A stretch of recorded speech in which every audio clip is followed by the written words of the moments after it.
We all kind of have that glossy image of winning, don't we? You know, the champagne, the fist pumps, the big headlines. Yeah, the highlight reel. Exactly. And let's be real, probably a nice chunk of change in the bank, too. It's Okay. the picture we see everywhere, right? Fuels the dreams, fills up the social feeds. Mm-hmm. But here's the kicker, really. That's usually just like the shiny surface, the tip of the iceberg. The reality underneath is much deeper, much more powerful. It really is. We get so caught up in that public side of things, but, there's so little focus on the hidden stuff, the grind, the often lonely path that actually gets someone to that winner status. Yeah, the process itself, it's not exactly glamorous, is it? Decidedly unglamorous, as the book puts it. Yeah. And that's really what this deep dive is all about today. We're pulling back the curtain on what it actually means to win, using Steve Canal's fantastic book, The Mind of a Winner, as our guide. Right.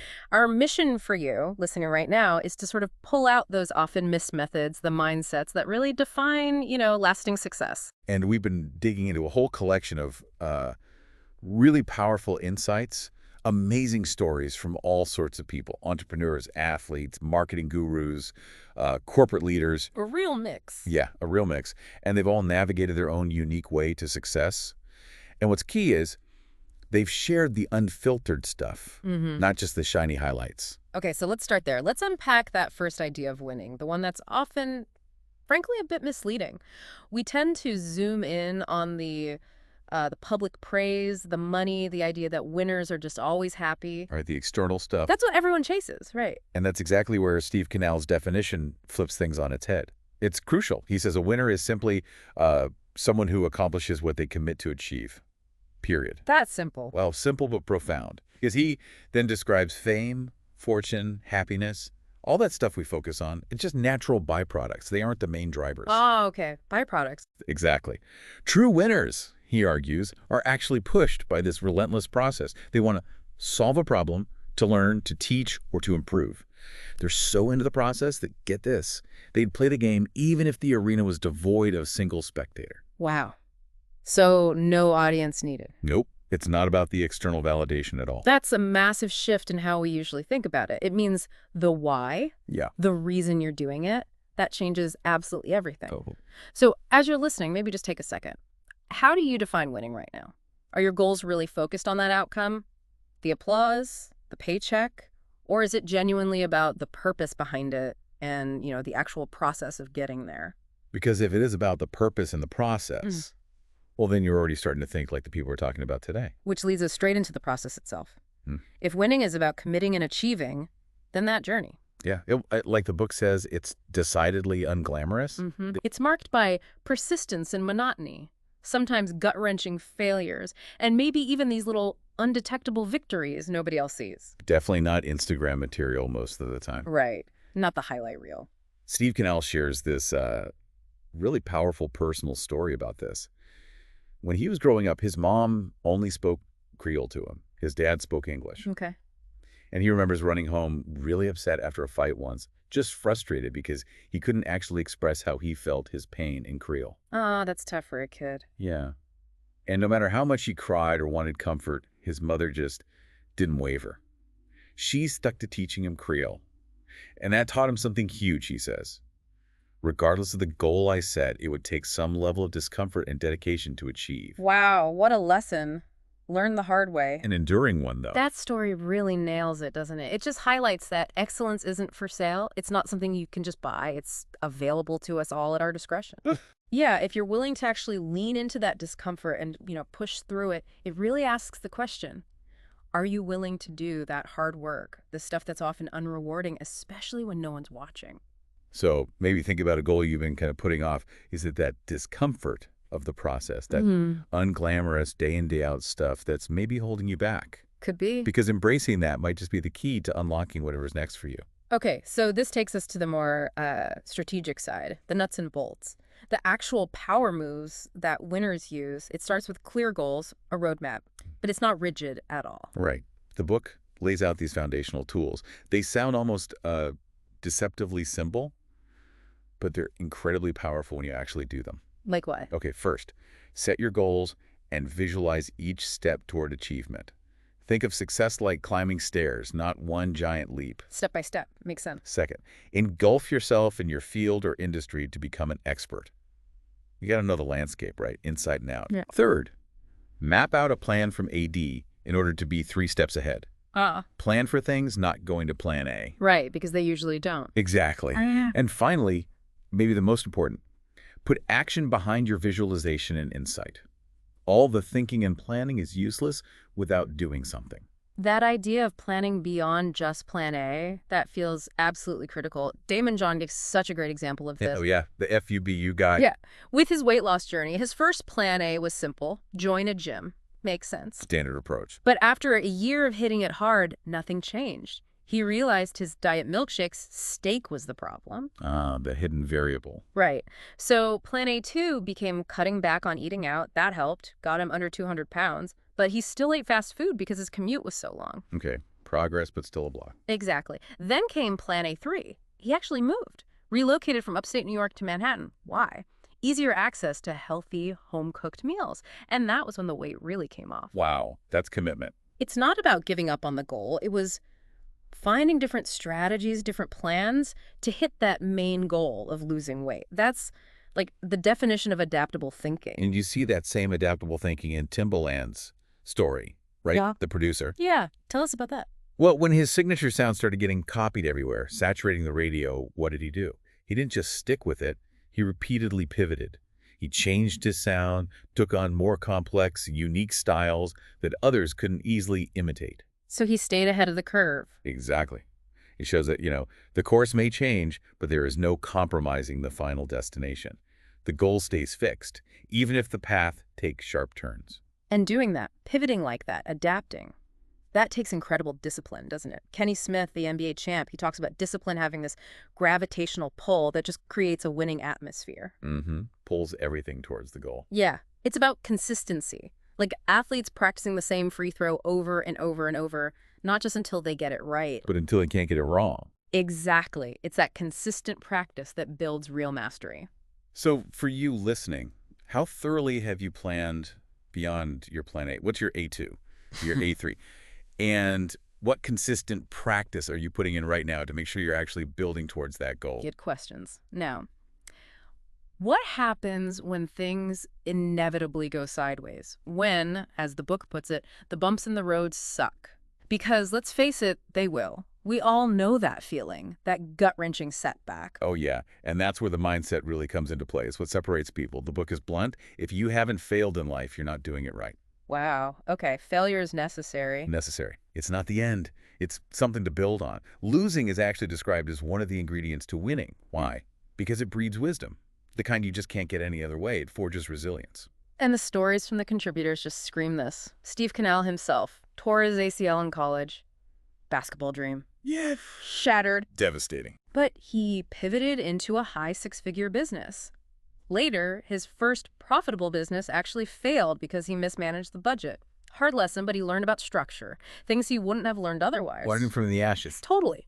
Or Mary Seitz, founder of Cupcake Mafia, worked 15 months, no salary, put everything back into the business. Incredible sacrifice. Then she loses controlling stake to investors who then fire her from her own company. Ouch. That's brutal. Her takeaway, maintain the lead early on and just keep hustling. And get this, she eventually bought her business back for $65,000 and put more money in to restart it all. Now that is not giving up. Yeah. Buying back your dream. Amazing. Right. And Everett Taylor, the marketing expert, he used every no he got for jobs, even this really painful memory of someone calling him trash because of his old car and clothes. He used all that as fuel. Turn negativity into motivation. Exactly. His advice: when you fall, remember what tripped you and get back up. That adversity became his drive. And then there's Swin Cash, basketball legend. Wins Olympic gold in 2004, then gets left off the 2008 team. After winning gold. That had to sting. Big time. The book says that omission didn't sit well with her. It became her middle finger motivation, as she put it. She used that feeling to drive herself, secure a spot on the 2012 team, and win another gold medal. Proving them wrong and proving herself right. Yeah. And Barbara Corcoran. Amazing story. Known for wearing the dunce hat in school. Really? Barbara Corcoran. Yeah. But she says that early embarrassment actually fueled a phenomenal imagination for solving problems. It gave her immense empathy. Being a loner made her super resilient later when big competitors tried to shut her real estate business down. She was just too comfortable creating solutions to make something out of nothing. Turned a perceived weakness into a strength. Totally. And her fear of looking stupid again meant she always overprepared, constantly outworking and outthinking the competition. It became her secret weapon. Incredible how these challenges shaped them. The ultimate power move from all of this seems crystal clear. The final destination pardons the bumpy road. And, smooth seas don't make skillful sailors. You earn your strips in the storm. Absolutely. So as you're thinking about this, consider those defeats in your own life. What setbacks, what moments of maybe embarrassment or rejection could you reframe? Could you see them now as unique strengths, irreplaceable lessons that have actually made you who you are today? It's a powerful reframe. Okay, let's shift gears a bit. You know that old saying, it's all about who you know? It sounds a bit cliche, maybe. Bit transactional sometimes. Yeah, but this deep dive really shows it holds a lot of truth. Maybe in a more nuanced way than we usually think, though. Absolutely. The source material really stresses how critical a support network of peers who believe in you is.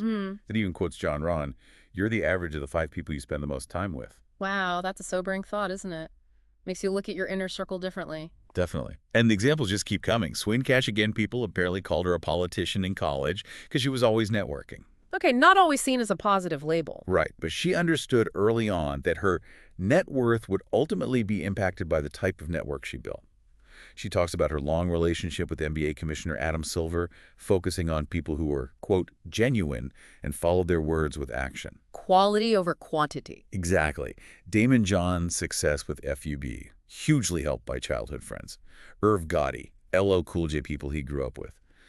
Plus, a chance meeting with Carl Connie, who kind of opened doors for him in the industry. These weren't just contacts. They were real trust-based relationships. That trust seems key. Yeah. And Mary Seitz with Cupcake Mafia. She leveraged existing relationships with celebrities. Eva Longoria, Miley Cyrus, Nicki Minaj. Big names. Big names, yeah. But she adds this really important point. Not all validations will make sense. It needs to be authentic and pure to your core brand identity. It's not just about getting anyone famous involved. It has to align. Does it really serve the brand's purpose? Good point. Authenticity matters. Totally. Then there's Joe Anthony, founder of the Hero Group. He literally cold called a Coca-Cola executive. Gutsy. Very. But he leveraged his past agency work to show value, and he landed a major contract. And importantly, he then intentionally used his position to open doors for emerging talent from underserved neighborhoods, paying it forward. Love that. Building the next generation. And look at LeBron James.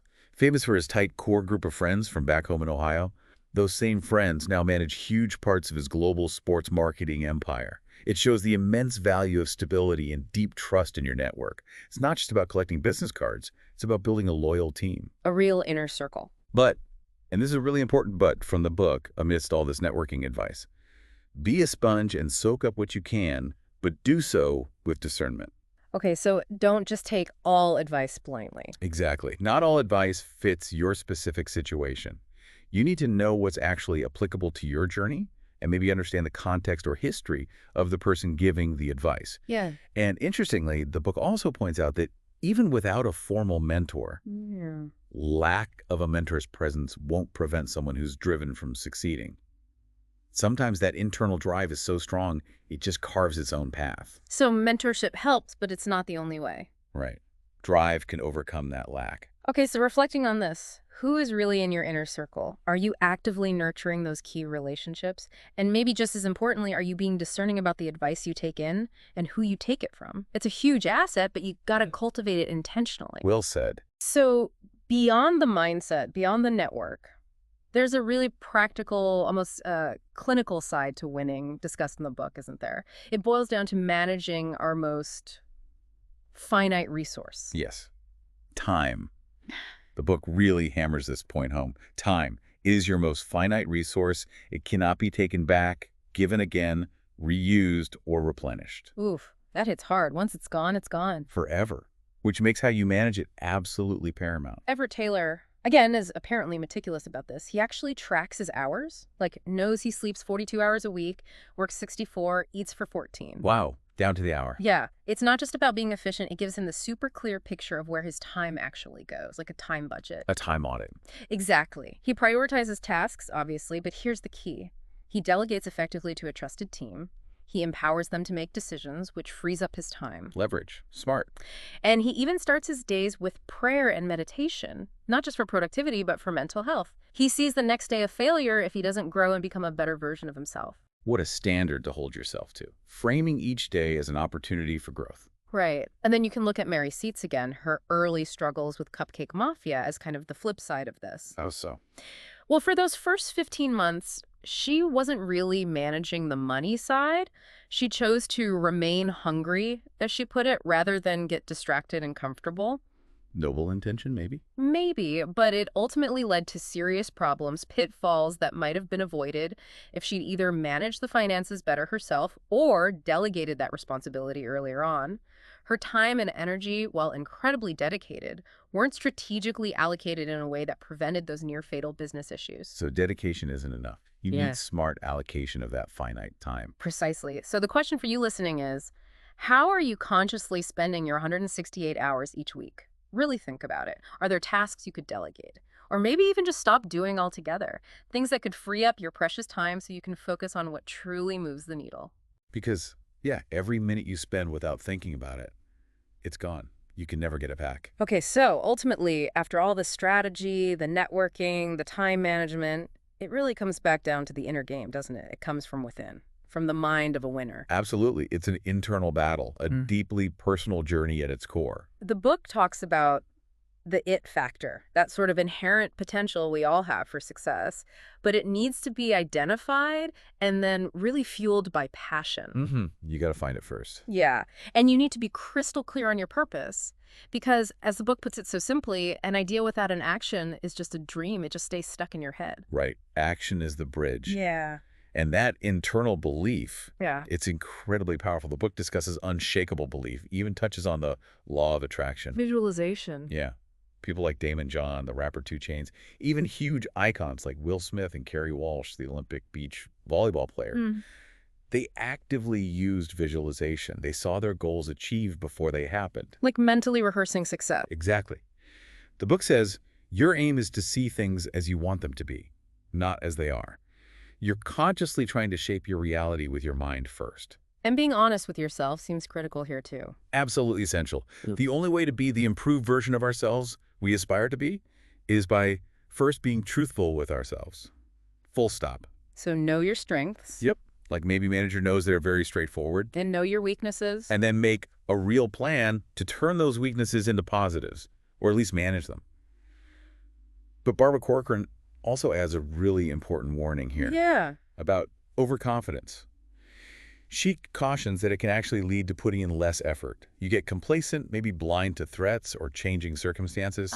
So belief is crucial, but not blind arrogance. Exactly, a fine line. It all circles back to how deeply personal winning is. Look at Barbara Corcoran again. Her motivations changed over time, right? Yeah, you mentioned that. From proving she wasn't stupid. To wanting to be the absolute best in real estate.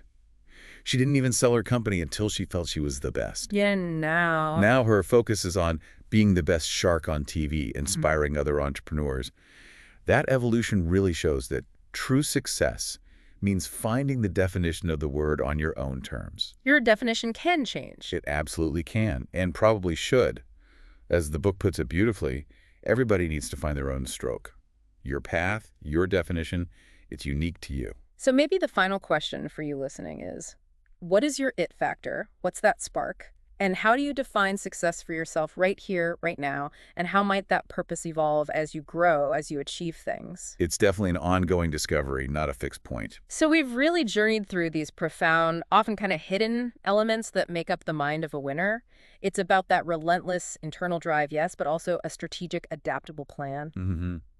And that crucial ability to learn from every single setback. Plus the intentional building of a powerful, supportive network. And that disciplined management of your most precious resource, time. And underlying it all, that unshakable belief in your own authentic purpose. It really underscores that it's not just about reaching the destination. It's about the deliberate, often, uncomfortable, but ultimately incredibly rewarding journey to get there. So as you think about all these different paths, all these different stories of winning, here's a final provocative thought for you to chew on. What unexpected personal trait, or maybe a past experience, something you might even see as a flaw or a failure right now, could actually be your unique power move in disguise? What strength, what wisdom did that challenge actually forge in you, just waiting to be leveraged for your next big goal? It's a great question. And remember, as the book itself wraps up pretty bluntly, nothing will work unless you do.